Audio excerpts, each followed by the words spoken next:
Target क्या है तुम्हारे?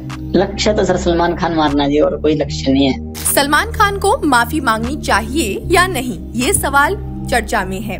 बिश्नोई समाज ने एक बार फिर सलमान से माफी मांगने की मांग की है। ट्विटर पर अब इस पर बहस छिड़ गई है। क्या सलमान को माफी मांगकर इस विवाद को खत्म कर देना चाहिए, और क्या ये विवाद इसी के साथ खत्म हो जाएगा, बड़ा सवाल है। मामला तब शुरू हुआ जब 1998 में काले हिरण के शिकार का आरोप सलमान पर लगा, और अब बाबा सिद्दीकी की हत्या के बाद ये मामला फिर से गर्म हुआ।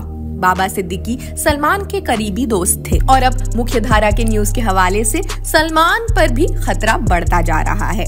लेकिन बिश्नोई समाज, जो काले हिरण को अपने गुरु जम्भेश्वर का अवतार मानते हैं, वो फिर से सलमान के खिलाफ खड़े हो उठे हैं। बिश्नोई समाज का कहना है, अगर सलमान उनके पवित्र स्थल मुकाम मुक्ति धाम मंदिर में जाकर माफी मांग लेते हैं तो वे उन्हें माफ कर देंगे। अब सवाल है कि सलमान ये कदम उठाएंगे। लेकिन लॉरेंस बिश्नोई है कौन? ये उस वक्त एक बच्चा था जब काले हिरण के शिकार के आरोप में सलमान को कटघरे में खड़ा होना पड़ा। आज इस विवाद का एक बड़ा हिस्सा बन चुका है लॉरेंस बिश्नोई। सलमान को कई बार उसने जान से मारने की धमकी दी है। उसके अलावा उसने दावा किया कि वो इस मामले का बदला जरूर लेगा। लेकिन क्या उसकी दुश्मनी सच्ची नाराजगी है या नतीजा है सिर्फ अपने आपराधिक साम्राज्य को मजबूत करने के लिए?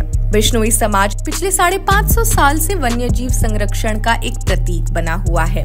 काले हिरण और चिंकारा को बचाना उनके धर्म का हिस्सा माना जाता है। वे इसे अपने जीवन का धर्म समझ लेते हैं। 1730 में 362 बिश्नोई अपने पवित्र पेड़ों की रक्षा के लिए जान भी दे चुके हैं। फैंस के बीच इस पर जबरदस्त बहस है। कुछ लोग मान रहे हैं कि सलमान को माफी मांग लेनी चाहिए, जबकि कुछ का कहना है कि मामला बहुत आगे बढ़ चुका है। सलमान की सुरक्षा भी बढ़ा दी गई है। मुंबई पुलिस अब 24 घंटे उन पर नजर रखी हुई है, क्योंकि लॉरेंस बिश्नोई के हिट लिस्ट में उनका नाम सबसे ऊपर है। कॉलेज से निकलते ही लॉरेंस बिश्नोई ने हथियारों से लैस अपने गैंग का नेतृत्व संभाला। धीरे धीरे उसने अपनी पकड़ बनानी शुरू की। उसके गैंग के लोग तो अब भी यूनिवर्सिटी के छात्र संघ में भी सक्रिय रहे, लेकिन बिश्नोई खुद प्रोफेशनल पॉलिटिक्स में घुसने लगा। 2014 में उसने उसके सहयोगियों के साथ लुधियाना म्युनिसिपल कॉर्पोरेशन चुनावों में दोस्त के लिए एक विरोधी को गोली मार दी जो चुनाव लड़ रहा था। इस घटना के बाद बिश्नोई राजस्थान भाग गया। राजस्थान में उसने शराब के कारोबार में भी हाथ डाला, लेकिन दुश्मनी और हत्याएं उसका पीछा नहीं छोड़ रही। जब 2014 में एक विरोधी गैंग ने उसकी शराब कारोबारी कजिन की हत्या की, तो बिश्नोई ने उस हत्या से जुड़े लोगों को अपनी हिट लिस्ट में डाल दिया। उसी साल उसे गुड़गांव से गिरफ्तार किया गया, जब वो अपने कजिन के कातिलों में से एक को मारने जा रहा था। हालांकि तब तक बिश्नोई के गैंग का नेटवर्क इतना बड़ा हो चुका था कि वो जेल में रहते हुए आसानी से अपने गैंग को भी चला रहा था। 2015 में उसके 8 साथियों ने उसे पुलिस की हिरासत से छुड़ा लिया, जब उसे पंजाब के रूपनगर जेल में शिफ्ट कराया जा रहा था।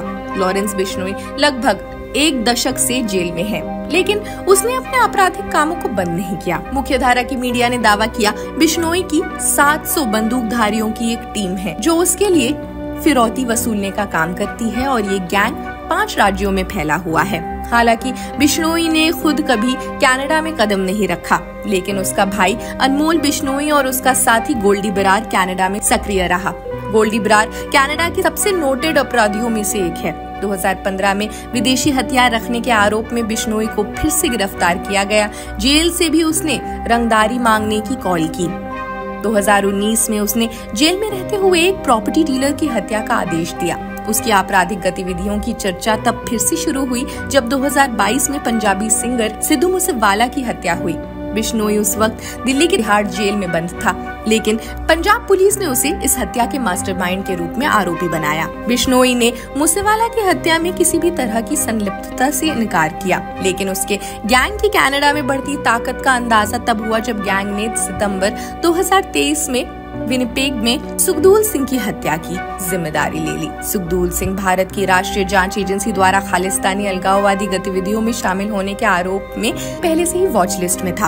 अब सवाल उठता है, लॉरेंस बिश्नोई क्या सिर्फ अपने गैंग के लिए ये काम कर रहा है या उसके पीछे कोई राजनीतिक वजहें भी है? आपको क्या लगता है? आप हमें कमेंट सेक्शन में जरूर बताएं। देश दुनिया की अन्य खबरों के लिए भी जुड़े रहिए जनसत्ता के साथ। शुक्रिया।